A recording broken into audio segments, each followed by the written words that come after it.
Hi friends, എല്ലാവർക്കും പുതിയൊരു വീഡിയോയിലേക്ക് സ്വാഗതം. നമ്മൾ ഇന്ന് നോക്കാൻ പോകുന്നത് പ്രീവിയസ് ഇയർ ക്വസ്റ്റ്യൻസ് ആണ്. അതുപോലെ തന്നെ അതുമായിട്ട് റിലേറ്റ് ചെയ്തിട്ടുള്ള കുറച്ച് ഫാക്ട്സും കൊണ്ടാണ് നമ്മൾ ഇന്ന് നോക്കുന്നത്. അപ്പം ആദ്യത്തെ ക്വസ്റ്റ്യൻ നോക്കാം. സയൻസ് ക്വസ്റ്റ്യൻ ആണ് കേട്ടോ. സ്ഥിരമായ ഊഷ്മാവിൽ ഒരു വാതകത്തിന്റെ വ്യാപ്തവും മർദ്ദവും വിപരീത അനുപാതത്തിലാണ്. ഈ നിയമം ഏതു പേരിൽ അറിയപ്പെടുന്നു? സ്ഥിരമായ ഊഷ്മാവിൽ ഒരു വാതകത്തിന്റെ വ്യാപ്തവും മർദ്ദവും വിപരീത അനുപാതത്തിലാണ്. ഈ നിയമം ഏതു പേരിൽ അറിയപ്പെടുന്നു? ബോയിൽ നിയമം, ചാൾസ് നിയമം, ഗേ-ലുസാക്കിന്റെ വ്യാപ്ത സംയോജന നിയമം, അവഗാഡ്രോ നിയമം. ഇതിൽ ഏതാണ് ഈ പറഞ്ഞ നിയമം എന്നാണ് ചോദിച്ചിരിക്കുന്നത്. ആൻസർ വരുന്നത് ഏതാണ്? ബോയിൽ നിയമമാണ്. പഠിച്ചു വയ്ക്കുക. സ്ഥിര ഊഷ്മാവിൽ ഒരു വാതകത്തിന്റെ വ്യാപ്തവും മർദ്ദവും വിപരീത അനുപാതത്തിലാണ്. ഇതാണ് എന്തെന്ന് പറയുന്നത്? ബോയിൽ നിയമം എന്ന് പറയുന്നത്. ഇനി ഓരോ നിയമമായിട്ട് നോക്കാം.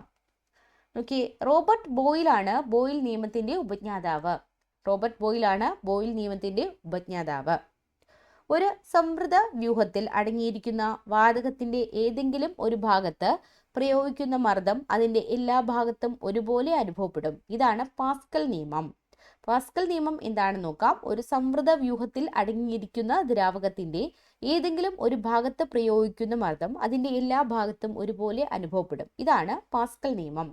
അപ്പോൾ ഒരു ആപ്ലിക്കേഷൻ പറയുകയാണെങ്കിൽ, ഇപ്പം നമ്മളൊരു ക്ലോസ്ഡ് ആയിട്ടുള്ള ഒരു വ്യൂഹം, ഫോർ എക്സാമ്പിൾ പേസ്റ്റ്, നമ്മൾ പുതിയതായിട്ട് വാങ്ങിക്കുന്ന ഒരു പേസ്റ്റ്, ഓക്കെ, അതിൻ്റെ ഒരു ഭാഗത്ത് ഇപ്പം നമ്മൾ താഴ്ഭാഗത്തായിട്ട് ഒരു പ്രഷർ ഒരു മർദ്ദം കൊടുക്കുകയാണെങ്കിൽ എന്ത് ചെയ്യും?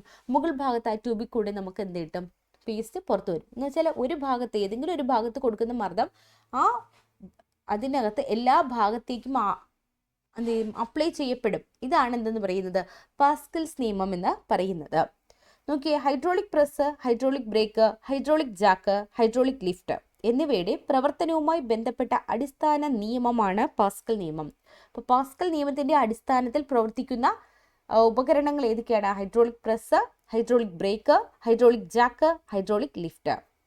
ചാൾസ് നിയമത്തിന്റെ ഉപജ്ഞാതാവ് ആരാണ്? ജാക്വസ് അലക്സാണ്ടർ ചാൾസ് ആണ്. ആരാണ്? ജാക്വസ് അലക്സാണ്ടർ ചാൾസ് ആണ് ചാൾസ് നിയമത്തിന്റെ ഉപജ്ഞാതാവ്. ഇനി ചാൾസ് നിയമം എന്താണെന്ന് നോക്കാം. സ്ഥിരമർദ്ദത്തിൽ സ്ഥിതി ചെയ്യുന്ന ഒരു നിശ്ചിത മാസ് വാതകത്തിന്റെ വ്യാപ്തം കെൽവിൻ സ്കെയിലിലെ ഊഷ്മാവിന് നേർ അനുപാതത്തിലായിരിക്കും. അപ്പോൾ ഇവിടെ നോക്കിയേ, സ്ഥിരമർദ്ദത്തിൽ സ്ഥിതി ചെയ്യുന്ന ഒരു നിശ്ചിത മാസ് വാതകത്തിന്റെ വ്യാപ്തം കെൽവിൻ സ്കെയിലിലെ ഊഷ്മാവിന് നേർ അനുപാതത്തിലായിരിക്കും. ഇതാണ് ചാൾസ് നിയമം എന്ന് പറയുന്നത്. അപ്പോൾ ഇതിന്റെ ഒരു ആപ്ലിക്കേഷൻ ലെവൽ പറയുവാണെങ്കിൽ, നമ്മൾ ബലൂൺ എന്ത് ചെയ്യാണ്? വെയിലത്ത് വെക്കുകയാണ് അല്ലേ? ബലൂൺ വെയിലത്ത് വെച്ചാൽ എന്ത് ചെയ്യും? നമുക്കറിയാം, പൊട്ടും. എങ്ങനെയാ പൊട്ടുന്നത്? ചാൾസ് നിയമത്തിന്റെ ആപ്ലിക്കേഷൻ ആണ്. ടെമ്പറേച്ചർ കൂടുന്നതിനനുസരിച്ച് എന്ത് ചെയ്യും? അതിനകത്തുള്ള ഗ്യാസിന്റെ വ്യാപ്തം, വോളിയം കൂടും. അങ്ങനെയാണ് എന്ത് ചെയ്യുന്നത്? അത് പൊട്ടുന്നത്. അടുത്തത് നമ്മൾ ഗേ-ലുസാക്കിന്റെ വ്യാപ്ത സംയോജന നിയമം എന്താണെന്നാണ് നോക്കുന്നത്.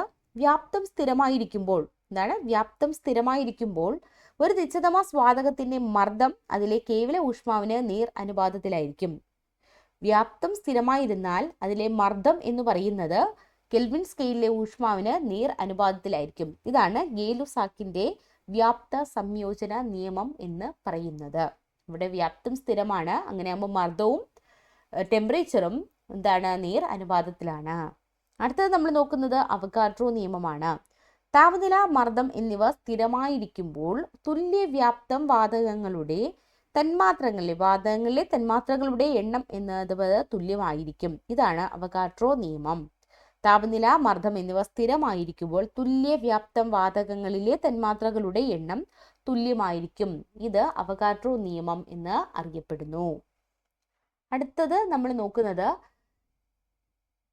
ഭരണഘടനയിൽ നിന്നൊക്കെ ഉള്ളൊരു ക്വസ്റ്റ്യൻ ആണ്. ഇവരിൽ ഭരണഘടനയില നമ്മുടെ ഹിസ്റ്ററി എന്നുള്ള ക്വസ്റ്റ്യൻ ആണ് കേട്ടോ. ഇവരിൽ ക്യാബിനറ്റ് മിഷനിൽ അംഗമല്ലാതിരുന്ന വ്യക്തി ആരാണ്? ക്യാബിനറ്റ് മിഷനിൽ അംഗമല്ലാതിരുന്ന വ്യക്തി ആരാണ്? Pethick Lawrence, Stafford Cripps, mount batten, A.V. Alexander. ഇതിൽ ആരാണ് ക്യാബിനറ്റ് മിഷനിൽ അംഗമല്ലാതിരുന്ന വ്യക്തി? അപ്പോൾ നമ്മൾ ക്യാബിനറ്റ് മിഷനിലെ അംഗങ്ങളെ അറിയണം. ഓക്കെ, അപ്പോൾ ഇതിനകത്ത് അംഗമല്ലാതിരുന്നത് മൗണ്ട് ബാറ്റൻ ആണെന്ന് ഓർക്കുക. മൗണ്ട് ബാറ്റൻ ആണ് ക്യാബിനറ്റ് മിഷനിൽ അംഗമല്ലാതിരുന്ന വ്യക്തി ഇതിനകത്ത് പറഞ്ഞിരിക്കുന്നതിൽ. അപ്പോൾ ക്യാബിനറ്റ് മിഷനിലെ അംഗങ്ങൾ ആരൊക്കെയായിരുന്നു? Pethick Lawrence, Stafford Cripps, A.V. Alexander. Okay, cabinet mission ഇന്ത്യയിൽ എത്തുമ്പോൾ വൈസ്രോയി ആയിരുന്നത് ആരായിരുന്നു? വേവൽ പ്രഭു ആയിരുന്നു. ഇപ്പോൾ ക്യാബിനറ്റ് മിഷൻ ഇന്ത്യയിൽ വരുമ്പോൾ ഇന്ത്യയുടെ വൈസ്രോയി ആരായിരുന്നു? വേവൽ പ്രഭു ആയിരുന്നു. ക്യാബിനറ്റ് മിഷന്റെ തലവനായിരുന്നു പെത്തിക് ലോറൻസ്. നമ്മൾ പഠിച്ച 3 പേരിൽ പെത്തിക് ലോറൻസ് ആയിരുന്നു ക്യാബിനറ്റ് മിഷന്റെ തലവൻ. ക്യാബിനറ്റ് മിഷൻ ഇന്ത്യയിൽ എത്തിയത് 1946 മാർച്ച് 24-നാണ്. 1946 മാർച്ച് 24-നാണ് എന്ത് ചെയ്യുന്നത്, ക്യാബിനറ്റ് മിഷൻ ഇന്ത്യയിൽ എത്തുന്നത്. ക്യാബിനറ്റ് മിഷന്റെ നിർദ്ദേശപ്രകാരം നെഹ്റുവിന്റെ നേതൃത്വത്തിൽ ഇടക്കാല ഗവൺമെന്റ് അധികാരമേറ്റത് 1946 സെപ്റ്റംബർ 2-നാണ്. 1946 സെപ്റ്റംബർ 2-നാണ് ഇടക്കാല ഗവൺമെന്റ് അധികാരത്തിൽ ഏൽക്കുന്നത്. ക്യാബിനറ്റ് മിഷൻ ഇന്ത്യയിൽ എത്തിയ വർഷമൊക്കെ പഠിച്ചു വെക്കുക. ചിലപ്പോൾ ടൈം ലൈനായിട്ടൊക്കെ എഴുതാനായിട്ട് ചോദിക്കാറുണ്ട് കേട്ടോ, ക്രമമായിട്ട് എഴുതാനൊക്കെ ചോദിക്കാറുണ്ട്. 1946 മാർച്ച് 24-നാണ് ക്യാബിനറ്റ് മിഷൻ ഇന്ത്യയിൽ എത്തുന്നത്. അടുത്ത ക്വസ്റ്റ്യൻ ഇതാണ്, ശരീരത്തിലെത്തുന്ന വിഷവസ്തുക്കളെ നിർവീര്യമാക്കുന്ന അവയവം ഏതാണ്? ശരീരത്തിലെത്തുന്ന വിഷവസ്തുക്കളെ നിർവീര്യമാക്കുന്ന അവയവം ഏതാണ്? വൃക്ക, ശ്വാസകോശം, കരൾ, ഹൃദയം. ഇതിൽ ശരീരത്തിലെത്തുന്ന വിഷവസ്തുക്കളെ നിർവീര്യമാക്കുന്ന അവയവമാണ് കരൾ. ഇനി നോക്കാം കരളിനെ കുറിച്ചുള്ള ബാക്കി കാര്യങ്ങൾ. പുനരുജ്ജീവന ശേഷിയുള്ള മനുഷ്യ ശരീരത്തിലെ അവയവം ആണ് കരൾ. പുനരുജ്ജീവന ശേഷിയുള്ള മനുഷ്യ ശരീരത്തിലെ അവയവമാണ് കരൾ. മനുഷ്യ ശരീരത്തിൽ ഏറ്റവും കൂടുതൽ കൊഴുപ്പ് സംഭരിക്കുന്ന അവയവം ഏതാണ്? കരളാണ്. മനുഷ്യ ശരീരത്തിൽ ഏറ്റവും കൂടുതൽ കൊഴുപ്പ് സംഭരിക്കുന്ന അവയവം ഏതാണ്? കരളാണ്. കരളിൽ സംഭരിക്കപ്പെടുന്ന വിഷവസ്തു ഏതാണ്? അമോണിയയാണ്. കരളിൽ സംഭരിക്കപ്പെടുന്ന വിഷവസ്തു ഏതാണ്? അമോണിയയാണ്. കരളിൽ സൂക്ഷിക്കുന്ന കാർബോഹൈഡ്രേറ്റ് ഏതാണ്? ഗ്ലൈക്കോജൻ ആണ്. കരളിൽ സംഭരിക്കുന്ന കാർബോഹൈഡ്രേറ്റ് ഏതാണ്? ഗ്ലൈക്കോജൻ ആണ്. യൂറിയ നിർമ്മാണം നടക്കുന്ന ശരീരഭാഗമാണ് കരൾ. യൂറിയ നിർമ്മാണം നടക്കുന്ന ശരീരഭാഗം ഏതാണ്? കരൾ ആണ്. നോക്കിയേ, പുനർജീവന ശേഷിയുള്ള മനുഷ്യ ശരീരത്തിലെ അവയവമാണ് കരൾ. മനുഷ്യ ശരീരത്തിൽ ഏറ്റവും കൂടുതൽ കൊഴുപ്പ് സംഭരിക്കുന്ന അവയവമാണ് കരൾ. കരൾ നിർമ്മിക്കപ്പെടുന്ന വിഷവസ്തുവാണ് അമോണിയ. കരളിൽ സൂക്ഷിക്കുന്ന കാർബോഹൈഡ്രേറ്റ് ആണ് ഗ്ലൈക്കോജൻ. യൂറിയ നിർമ്മാണം നടക്കുന്ന ശരീരഭാഗമാണ് കരൾ. അടുത്തത്, ശ്വേതരക്താണുക്കൾ രോഗാണുക്കളെ വിഴുങ്ങി നശിപ്പിക്കുന്ന പ്രക്രിയയ്ക്ക് പറയുന്ന പേരെന്താണ്? ശ്വേതരക്താണുക്കൾ രോഗാണുക്കളെ വിഴുങ്ങി നശിപ്പിക്കുന്ന പ്രക്രിയയ്ക്ക് പറയുന്ന പേരെന്താണ്? എറിത്രോസൈറ്റോസിസ്, ത്രോംബോസൈറ്റോസിസ്, എക്സോസൈറ്റോസിസ്, ഫാഗോസൈറ്റോസിസ്. ഇതിനകത്ത് ശ്വേതരക്താണുക്കൾ രോഗാണുക്കളെ വിഴുങ്ങി നശിപ്പിക്കുന്ന പ്രക്രിയയാണ് ഫാഗോസൈറ്റോസിസ് എന്ന് പറയുന്നത്. നോക്കിയേ, ശരീരത്തിന് രോഗപ്രതിരോധ ശേഷി നൽകുന്ന ആന്റിബോഡികൾ ഉൽപ്പാദിപ്പിക്കുന്നത് ശ്വേതരക്താണുക്കളാണ്. ശരീരത്തിന് രോഗപ്രതിരോധ ശേഷി നൽകുന്ന ആന്റിബോഡികൾ ഉൽപ്പാദിപ്പിക്കുന്നത് ആരാണ്? ശ്വേതരക്താണുക്കളാണ്. ഏറ്റവും വലിയ ശ്വേതരക്താണു ഏതാണെന്ന് അറിയാവോ? മോണോസൈറ്റ് ആണ്. ഏറ്റവും വലിയ ശ്വേതരക്താണു ഏതാണ്? മോണോസൈറ്റ് ആണ്. രോഗാണുക്കളെ വിഴുങ്ങി നശിപ്പിക്കുന്ന ശ്വേതരക്താണുവാണ് മോണോസൈറ്റ്. മോണോസൈറ്റ് മാത്രമല്ല, ന്യൂട്രോഫിലും എന്താണ്? രോഗാണുക്കളെ വിഴുങ്ങി നശിപ്പിക്കുന്നു. ഏറ്റവും കൂടുതൽ ആയുർദൈർഘ്യമുള്ള ശ്വേതരക്താണുവാണ് ലിംഫോസൈറ്റ്. ഏറ്റവും കൂടുതൽ ആയുർദൈർഘ്യമുള്ള ശ്വേതരക്താണു ഏതാണ്? ലിംഫോസൈറ്റ് ആണ്. ശരീരത്തിൽ പ്രവേശിക്കുന്ന ബാക്ടീരിയയെ വിഴുങ്ങി നശിപ്പിക്കുന്ന രാസവസ്തുക്കൾ നിർമ്മിക്കുന്നത് ന്യൂട്രോഫിലാണ്. ശരീരത്തിൽ പ്രവേശിക്കുന്ന ബാക്ടീരിയയെ വിഴുങ്ങി നശിപ്പിക്കുന്ന രാസവസ്തുക്കൾ നിർമ്മിക്കുന്നത് ന്യൂട്രോഫിൽ ആണ്. അടുത്ത ക്വസ്റ്റ്യൻ, നബാർഡിന്റെ ആസ്ഥാനം എവിടെയാണ്? കൊൽക്കത്ത, ന്യൂഡൽഹി, മുംബൈ, ചെന്നൈ. എവിടെയാണ് നബാർഡിന്റെ ആസ്ഥാനം വരിക? കൊൽക്കത്തയാണോ, ന്യൂഡൽഹിയാണോ, മുംബൈ ആണോ, ചെന്നൈ ആണോ? മുംബൈയിലാണ് നബാർഡിന്റെ ആസ്ഥാനം എന്ന് പറയുന്നത്. നബാർഡ് രൂപീകൃതമായത് 1982 ജൂലൈ 12-നാണ്. 1982 ജൂലൈ 12-നാണ് നബാർഡ് രൂപീകൃതമാകുന്നത്. നബാർഡിന്റെ പൂർണ്ണ രൂപം എന്തായിരുന്നു? National bank for agriculture and rural development എന്നായിരുന്നു. National bank for agriculture and rural development എന്നാണ് നബാർഡിന്റെ പൂർണ്ണ രൂപം.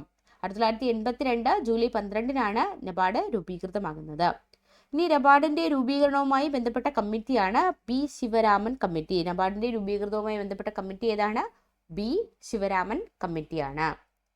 അടുത്ത ക്വസ്റ്റ്യൻ, തെർമോമീറ്റർ അളക്കുന്ന ഭൗതിക അളവ് ഏതാണ്? തെർമോമീറ്ററിൽ അളക്കുന്ന ഭൗതിക അളവ് ഏതാണ്? താപം, ഊഷ്മാവ്, മർദ്ദം, ആർദ്രത. ഇതിൽ തെർമോമീറ്റർ നമ്മൾ ഉപയോഗിക്കുന്നത് ഊഷ്മാവ് അളക്കാനാണ്. ഊഷ്മാവ് അളക്കാൻ ഉപയോഗിക്കുന്ന ഉപകരണമാണ് തെർമോമീറ്റർ. അങ്ങനെയാണെങ്കിൽ നമ്മുടെ മർദ്ദം അളക്കാൻ, അന്തരീക്ഷ മർദ്ദം അളക്കാൻ ഉപയോഗിക്കുന്ന ഉപകരണം ഏതാണ്? ബാരോമീറ്റർ ആണ്. അന്തരീക്ഷ മർദ്ദം അളക്കാൻ ഉപയോഗിക്കുന്ന ഉപകരണം ബാരോമീറ്റർ. ഇനി ഉയർന്ന ഊഷ്മാവ് അളക്കാൻ ഉപയോഗിക്കുന്ന ഉപകരണം പൈറോമീറ്റർ ആണ്. ഉയർന്ന ഊഷ്മാവ് അളക്കാൻ ഉപയോഗിക്കുന്ന ഉപകരണം പൈറോമീറ്റർ. ഉയരം അളക്കാൻ ഉപയോഗിക്കുന്ന ഉപകരണം ഓൾട്ടിമീറ്റർ. ഉയരം അളക്കാൻ ഉപയോഗിക്കുന്നത് ഓൾട്ടിമീറ്റർ. ചെടികളുടെ വളർച്ചയുടെ തോത് ക്രിസ്കോഗ്രാഫ് വഴിയാണ് നമ്മൾ അളക്കുന്നത്. നോക്കിയേ, ബാരോമീറ്റർ അന്തരീക്ഷമർദ്ദം, പൈറോമീറ്റർ ഉയർന്ന ഊഷ്മാവ്, ഓൾട്ടിമീറ്റർ ഉയരം അളക്കാൻ ഉപയോഗിക്കുന്നു, ക്രിസ്കോഗ്രാഫ് ചെടികളുടെ വളർച്ചാ തോത് അളക്കാൻ ഉപയോഗിക്കുന്നു. ഇനി നമുക്ക് യൂണിറ്റുകളുടെ കൊണ്ട് നോക്കാം. അന്തരീക്ഷമർദ്ദം അളക്കുന്ന യൂണിറ്റ് ആണ് മില്ലിബാർ അല്ലെങ്കിൽ പാസ്കൽ എന്ന് പറയും. അന്തരീക്ഷമർദ്ദം അളക്കുന്ന യൂണിറ്റ് ഏതാണ്? മില്ലിബാർ അല്ലെങ്കിൽ പാസ്കൽ ആണ്. ഇനി പൊട്ടൻഷ്യൽ വ്യത്യാസം നോക്കിയാൽ അതേതാണ്, വോൾട്ട് ആണ്. പൊട്ടൻഷ്യൽ വ്യത്യാസം അളക്കുന്ന യൂണിറ്റ് ഏതാണ്, വോൾട്ട് ആണ്. പവറിൻ്റെതാണെങ്കിലോ വാട്ടാണ്, പവർ വാട്ട്. വൈദ്യുത ചാർജ് ആണെങ്കിലോ കൂളം ആണ്, കൂളം. വൈദ്യുത പ്രതിരോധമാണെങ്കിൽ ഓം ആണ്. ഓക്കെ, അന്തരീക്ഷമർദ്ദം മില്ലിബാർ ആണെങ്കിൽ പാസ്കല്, പൊട്ടൻഷ്യൽ വ്യത്യാസം വോൾട്ട്, പവർ വാട്ട്, വൈദ്യുത ചാർജ് കൂളോം, വൈദ്യുത പ്രതിരോധം ഏതാണ്, ഓം ആണ്. അടുത്ത നോക്കിയേ, അസറ്റോബാക്ടർ ബാക്ടീരിയ അന്തരീക്ഷത്തിലെ ഏത് വാതകവുമായി പ്രവർത്തിച്ചാണ് നൈട്രേറ്റ് ഉണ്ടാക്കുന്നത്? അസറ്റോബാക്ടർ ബാക്ടീരിയ അന്തരീക്ഷത്തിലെ ഏത് വാതകവുമായി പ്രവർത്തിച്ചാണ് നൈട്രേറ്റ് ഉണ്ടാക്കുന്നത്? Carbon dioxide, argon, nitrogen, neon. ഇതിനകത്ത് ഏത് വാതകവുമായിട്ട് പ്രവർത്തിച്ചായിരിക്കും? നൈട്രജനുമായിട്ട് പ്രവർത്തിച്ചാണ് നൈട്രേറ്റ് ഉണ്ടാക്കുന്നത്. അസറ്റോബാക്ടർ എന്ന് പറഞ്ഞാൽ നമ്മുടെ പയർ ചെടികളുടെയൊക്കെ വേരുകളിൽ കാണപ്പെടുന്ന ബാക്ടീരിയയാണ് ഇത്, അസറ്റോബാക്ടർ. ഓക്കെ, നൈട്രജൻ വ്യാവസായികമായി ഉൽപ്പാദിപ്പിക്കുന്ന പ്രക്രിയയാണ് അംശിക സേചനം. നൈട്രജൻ വ്യാവസായികമായി ഉൽപ്പാദിപ്പിക്കുന്ന പ്രക്രിയയ്ക്ക് പറയുന്ന പേരെന്താണ്? അംശിക സേചനം എന്നാണ്. നൈട്രേറ്റുകളുടെ സാന്നിധ്യം മനസ്സിലാക്കാൻ ഉപയോഗിക്കുന്നത് ബ്രൗൺ റിംഗ് ടെസ്റ്റ് ആണ്. ബ്രൗൺ റിംഗ് ടെസ്റ്റ് എന്തിന്റെ സാന്നിധ്യം അറിയാനാണ് ഉപയോഗിക്കുന്നത്? നൈട്രേറ്റിന്റെ സാന്നിധ്യം അറിയാൻ ഉപയോഗിക്കുന്നതാണ് ബ്രൗൺ റിംഗ് ടെസ്റ്റ്. ഇടിമിന്നൽ ഉണ്ടാകുമ്പോൾ അന്തരീക്ഷത്തിൽ ഉണ്ടാകുന്ന നൈട്രജൻ സംയുക്തം ഏതാണ്? നൈട്രിക് ഓക്സൈഡ് ആണ്. ഇടിമിന്നൽ ഉണ്ടാകുമ്പോൾ ഉണ്ടാകുന്ന നൈട്രജൻ സംയുക്തമാണ് നൈട്രിക് ഓക്സൈഡ്. പ്രോട്ടീനുകളിൽ അടങ്ങിയിരിക്കുന്ന മുഖ്യ ഘടകമാണ് നൈട്രജൻ. പ്രോട്ടീനുകളിലെ മുഖ്യ ഘടകം ഏതാണ്? നൈട്രജൻ ആണ്. അന്തരീക്ഷ വായുവിൽ നോക്കുകയാണെങ്കിൽ 78.08% നൈട്രജൻ ആണ്. 78.08% എന്താണ്? നൈട്രജൻ ആണ്. അടുത്തത്, ശ്രീനഗർ കാർഗിൽ മേഖലകളെ തമ്മിൽ ബന്ധിപ്പിക്കുന്ന ചുരം ഏതാണെന്നാണ്. ശ്രീനഗർ കാർഗിൽ മേഖലകളെ തമ്മിൽ ബന്ധിപ്പിക്കുന്ന ചുരം ഷിപ്കില, നാഥുല, സോജില, ലിപുലേക്ക്. ഇതിനകത്ത് ശ്രീനഗറിനെയും കാർഗിലെയും തമ്മിൽ ബന്ധിപ്പിക്കുന്ന ചുരമാണ് സോജില ചുരം. ഏതാണ്? സോജില പാസ് ആണ്. നോക്കി, പർവ്വതനിരകൾ മുറിച്ചു കടക്കാൻ സഹായകമായ സ്വാഭാവിക മലയിടുക്കുകളാണ് ചുരങ്ങൾ. പർവ്വതനിരകൾ മുറിച്ചു കടക്കാൻ സഹായകമായ സ്വാഭാവിക മലയിടുക്കുകളാണ് ചുരങ്ങൾ. SCERT ഫാക്റ്റ് ആണ്. നോക്കിയേ, ചരിത്ര പ്രസിദ്ധമായ പട്ടുപാത അല്ലെങ്കിൽ സിൽക്ക് റൂട്ട് എന്ന വ്യാപാര മാർഗത്തിന്റെ ഭാഗമായിരുന്ന ചുരം ഏതാണ്? നാഥുല്ല പാസ് ആണ്. നാഥുല്ല പാസ്. ചരിത്ര പ്രസിദ്ധമായ പട്ടുപാത എന്ന വ്യാപാര മാർഗത്തിന്റെ ഭാഗമായിരുന്ന ചുരമാണ് നാഥുല്ല ചുരം. ഇന്ത്യയും ചൈനയുമായുള്ള 2006 കരാറിനെ തുടർന്ന് വ്യാപാരത്തിനായി തുറന്ന ചുരമാണ് ഇത്, നാഥുല്ല ചുരം. 2006 എന്ത് ചെയ്യുന്നത്? ഇത് നാഥുല്ല ചുരം അല്ലെങ്കിൽ സിൽക്ക് റൂട്ട് അടച്ചിട്ടേക്കായിരുന്നു. അപ്പോൾ 2006 ഇന്ത്യയും ചൈനയും തമ്മിലൊരു കരാർ ഒപ്പിട്ട് അങ്ങനെയാണ് എന്ത് ചെയ്യുന്നത്? നാഥുല്ല ചുരം 2006 ഓപ്പൺ ആക്കുന്നത്. ഇന്ത്യ, ചൈന, നേപ്പാൾ എന്നീ രാജ്യങ്ങളെ ബന്ധിപ്പിക്കുന്ന ചുരമാണ് ലിപുലേക്ക് എന്ന് പറയുന്നത്. ലിപുലേക്ക് എന്ന് പറഞ്ഞാൽ ഇന്ത്യയും ചൈനയും നേപ്പാളിനെയും ബന്ധിപ്പിക്കുന്ന ചുരമാണ് ലിപുലേക്ക് ചുരം. ശരിക്കും ഉത്തരാഖണ്ഡ് ടിബറ്റ് ബന്ധിപ്പിക്കുന്ന ചുരമാണ് ഇത്, ലിപുലേക്ക്. അടുത്ത, ലാൻഡ് ഓഫ് പാസസ് എന്നറിയപ്പെടുന്നത് ലഡാക്ക് ആണ് കേട്ടോ. ലാൻഡ് ഓഫ് പാസസ് എന്നറിയപ്പെടുന്നത് ഏതാണ്? ലഡാക്ക് ആണ്. പാകിസ്ഥാനെയും അഫ്ഗാനിസ്ഥാനെയും ബന്ധിപ്പിക്കുന്ന ചുരം ഏതാണെന്ന് വെച്ചാൽ അത് ഖൈബർ ചുരമാണ്. പാകിസ്ഥാനെയും അഫ്ഗാനിസ്ഥാനെയും തമ്മിൽ ബന്ധിപ്പിക്കുന്ന ചുരം ഏതാണ്? ഖൈബർ ചുരം. ബോലൻ ചുരം സ്ഥിതി ചെയ്യുന്നത് എവിടെയാണെന്ന് ചോദിച്ചാൽ അത് പാകിസ്ഥാനിലാണ്. ബോലൻ ചുരം എവിടെയാണ്? പാകിസ്ഥാനിലാണ്. അടുത്ത ക്വസ്റ്റ്യൻ, ചുരങ്ങളും ബന്ധിപ്പിക്കുന്ന സ്ഥലങ്ങളുമാണ്. ബെനിഹാൽ. ബെനിഹാൽ എവിടെയാണ്? ജമ്മു ശ്രീനഗർ തമ്മിൽ ബന്ധിപ്പിക്കുന്ന ചുരമാണ് ബെനിഹാൽ. ബെനിഹാൽ ഏതാണ്? ജമ്മു ശ്രീനഗറിനെ തമ്മിൽ ബന്ധിപ്പിക്കുന്നതാണ് ബെനിഹാൽ. ലിപുലേക്ക്. ലിപുലേക്ക് നമ്മൾ നേരത്തെ പറഞ്ഞു, ഉത്തരാഖണ്ഡ് ടിബറ്റ് ആണ്. ലിപുലേക്ക് ഉത്തരാഖണ്ഡ് ടിബറ്റ് ആണ്. ഷിപ്കില ആണെങ്കിലോ ഹിമാചൽ പ്രദേശ് ടിബറ്റ് ആണ്. ഷിപ്കില ഹിമാചൽ പ്രദേശ് ടിബറ്റ് ആണ്. സോജില. സോജില നമ്മളിപ്പോൾ ക്വസ്റ്റ്യനിൽ കണ്ടതാണ്. ശ്രീനഗർ കാർഗിൽ ആണ് സോജില. സോജില ശ്രീനഗർ കാർഗിൽ. നാഥുല ആണെങ്കിലും സിക്കിം ടിബറ്റ് ആണ്. നാഥുല സിക്കിം ടിബറ്റ് ആണ്. ഖാർത്തുംല ആണെങ്കിൽ ലേയും സിയാച്ചിൻ ഗ്ലേഷ്യറും തമ്മിലാണ് ഖാർത്തുംല ബന്ധിപ്പിക്കുന്നത്. റോക്താങ് ആണെങ്കിൽ കുളു ലാഹുൽ സ്പിതി താഴ്വരകളാണ്. കുളു ലാഹുൽ സ്പിതി താഴ്വരകൾ. ജൽപ്പല ആണെങ്കിൽ സിക്കിമും ലാസിയും തമ്മിൽ ബന്ധിപ്പിക്കുന്നതാണ് ജൽപ്പല. ബോഡിംല ആണെങ്കിൽ അരുണാചൽ പ്രദേശിനെയും ടിബറ്റിനെയും തമ്മിൽ ബന്ധിപ്പിക്കുന്നതാണ് ബോഡിംല. ദിഹാങ് ആണെങ്കിൽ അരുണാചൽ പ്രദേശും മാണ്ഡലയും തമ്മിൽ ബന്ധിപ്പിക്കുന്നതാണ് ദിഹാങ്. നോക്കുക, Banihal Jammu Srinagar, Lipulekh Uttarakhand Tibet, Shipki La Himachal Pradesh Tibet, Zoji La Srinagar Kargil, Nathu La Sikkim Tibet, Khardung La Leh Siachen glacier, Rohtang Kullu Lahaul Spiti താഴ്വരകൾ, ജൽപ്പല സിക്കിം ലാസ, ബോഡിംല അരുണാചൽ പ്രദേശ് ടിബറ്റ്, ദിഹാങ് അരുണാചൽ പ്രദേശ് മാണ്ഡല. അപ്പോൾ നമ്മൾ കുറച്ച് ക്വസ്റ്റ്യൻസും അതിൻ്റെ റിലേറ്റഡ് ഫാക്ട്സും ഒക്കെ പഠിച്ചു. അടുത്ത ദിവസം അടുത്ത ഒരു പുതിയ വീഡിയോ ആയിട്ട് കാണാം. Thank you.